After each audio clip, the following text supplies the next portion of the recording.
दक्षिण पूर्व एशिया में एक बार फिर से बारूद की गंध हवा में धुल गई है। थाईलैंड और कंबोडिया के बीच बीते 2 दिन से चल रही हिंसक सीमा झड़पों में अब तक 16 लोगों की जान जा चुकी है और हजारों लोगों को घर छोड़ने पर मजबूर होना पड़ा है। इस बीच देखिए, कंबोडिया ने संयुक्त राष्ट्र के जरिए बिना किसी शर्त के तत्काल युद्ध विराम की अपील की है। कंबोडिया के संयुक्त राष्ट्र में राजदूत चिया केओ ने यह कहा कि हम चाहते हैं कि हिंसा तुरंत रुके, साथ ही इस विवाद का शांतिपूर्ण समाधान निकाला जाए। हालांकि देखिए, थाईलैंड की ओर से इस प्रस्ताव पर अब तक कोई आधिकारिक तौर पर प्रतिक्रिया सामने नहीं आई है। वहीं थाईलैंड ने सीमा से सटे हुए अपने 8 जिलों में मार्शल लॉ लागू कर दिया है।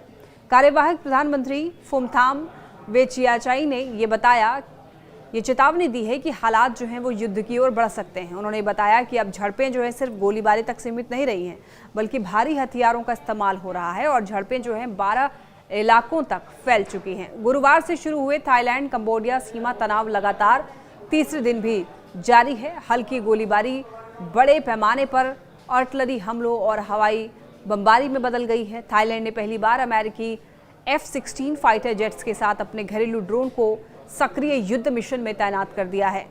छोटे ड्रोन को M472 मोर्टार बमों से लैस करके भेजा जा रहा है, जो कि सीधे कंबोडियाई हथियार डिपो, आर्टिलरी कैंप और रॉकेट लॉन्चिंग सिस्टम को निशाना बनाकर गंभीर क्षति पहुंचा रहे हैं।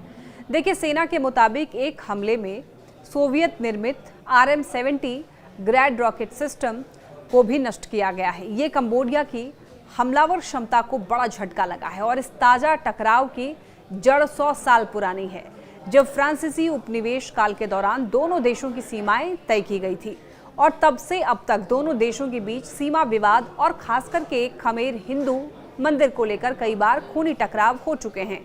हालिया तनाव मई में और ज्यादा बढ़ गया, जब एक कंबोडियाई सैनिक एक झड़प में मारा गया। उसके बाद से दोनों देशों के रिश्ते अब तक के सबसे निचले स्तर पर पहुंच चुके हैं।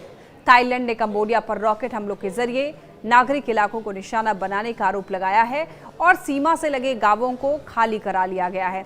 वहीं कंबोडिया ने थाई सेना पर क्लस्टर बम इस्तेमाल करने का आरोप लगाया है, जो कि दुनिया के कई हिस्सों में नागरिकों को निशाना बनाने के चलते प्रतिबंधित हैं।